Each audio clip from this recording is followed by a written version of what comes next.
Bonsoir, bonne année 2015 et bienvenue au Club des explorateurs de l'imaginaire ludique. En mai de l'année dernière, nous avons eu le plaisir de recevoir dans Indé6 Igor Polouchine, l'auteur du jeu de rôle Shahan, qui était venu nous présenter la nouvelle édition du jeu qui était alors en cours de réalisation, Shahan Renaissance. Eh bien le jeu est désormais sorti et nous allons donc le chroniquer dans Indé6. A noter qu'au moment de tourner cette émission, les livres n'étaient pas encore disponibles dans le commerce, c'est donc l'éditeur du jeu Ori Games qui a eu la gentillesse de nous prêter les exemplaires que vous pouvez voir ici. Shahan est un univers de science-fantasy, c'est-à-dire à mi-chemin entre la SF et la fantasy. Le jeu se déroule sur Eos, une planète 2 fois plus grande que la Terre. 9 espèces intelligentes ont mêlé leurs arts et leurs cultures pour s'élever mutuellement au sein du continent central baptisé Eosie. La magie fait partie de leur quotidien et elle permet de se jouer du temps et des distances. Parmi ces magies, la plus mystérieuse est le Shahan, un courant de pensée prônant l'harmonie et la symbiose avec l'environnement. Mais un jour, l'homme débarque sur ce monde à bord d'un astronef. Déchirant le ciel, brûlant tout sur son passage, il ne tarde pas à faire de cette nouvelle terre d'accueil un enfer pour ses autochtones. Des peuples sont massacrés, des lieux sacrés profanés, des villes colonisées. C'est toute une civilisation ancestrale qui se désagrège peu à peu sous l'influence d'une théocratie écrasante, le nouvel ordre, et d'une aristocratie industrielle machiavélique, les grandes familles.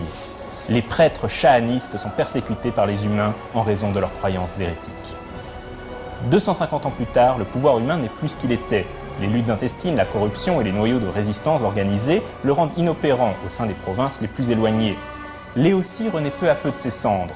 Des poèmes, des peintures, des mythes sont exhumés et de nouveau transmis aux nouvelles générations. Aux quatre coins du monde, des aventuriers s'unissent pour bousculer l'ordre établi. Ils viennent en aide aux populations démunies, leur redonnent espoir et ravivent en chacune d'elles la conscience d'appartenir à une grande civilisation. Mais si la renaissance de la culture éotienne semble à portée de main, les grands gagnants de l'histoire restent les nécrosiens. La nécrose, c'est une maladie de l'âme qui transforme les individus. Ce qui commence en névrose se transforme en obsession pour finir en folie. Alors que le nécrosien perd son âme, son corps change, se décharne, se putréfie. Et les spectres, nécrosiens à un stade très avancé, ourdissent dans l'ombre de terribles machinations. Mais même les nécrosiens ne sont peut-être pas la plus grande menace qui pèse sur Eos. L'influence néfaste de la culture humaine de consommation de masse pourrait bien mener ce monde à sa perte. Les personnages incarnés par les joueurs pourront appartenir à chacune des 10 races vivant en Éosie. Boréal, Darken, Délion, Féling, Kelwyn, Mélodien, Nomoi, Woons, Iguane et même la pièce rapportée, les humains, qui suscite la défiance et la méfiance chez les autochtones. Un personnage est composé de 3 essences primordiales appelées trines.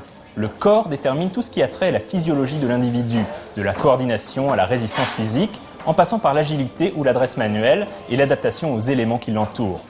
L'esprit correspond à tout ce qui se rapporte au mental du personnage, sa volonté d'entreprendre, son équilibre psychique, ses facultés d'analyse, ainsi que sa capacité à emmagasiner des connaissances, à s'exprimer et à inventer. L'âme est la face cachée de l'individu, son être le plus profond. Elle définit ses sentiments et son émotivité, son affinité avec le monde invisible, sa magie, son charisme, sa chance. De ces trines dépendront des compétences appelées les domaines. Le combat, la survie et les rituels dépendent du corps.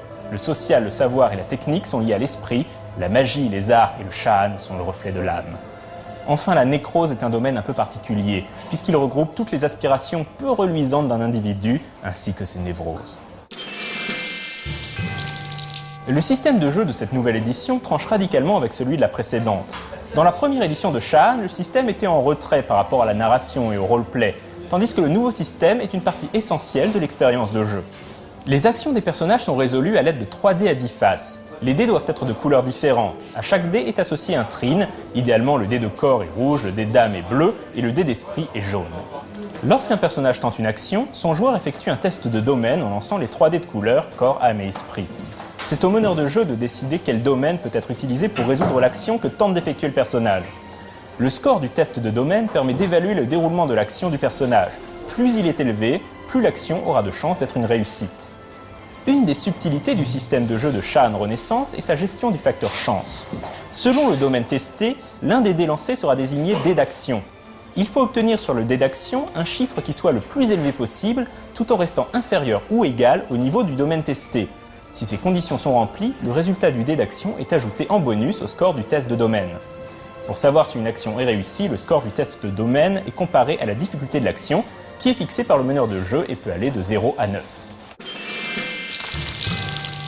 Cette émission n'a fait qu'effleurer le monde de Shan Renaissance et son système de jeu. On n'a pas par exemple pu parler des spécialités ou des pouvoirs ou des multiples types de scénarios possibles. Ce sera donc à vous de découvrir tout ça dans les différents livres qui composent la gamme. Les livres Parlons-en sont vraiment de très beaux ouvrages, colorés, magnifiquement illustrés, qui donnent envie de se plonger dans la culture et les mythes de Léotie. Shan Renaissance est une vraie réussite, le retour en fanfare d'un jeu original et qui possède une vraie profondeur. Tout cela donne envie de dire « Yes, we Shan !» Et sur ces bonnes paroles, je vous dis à dans 2 semaines et d'ici là, jouez bien!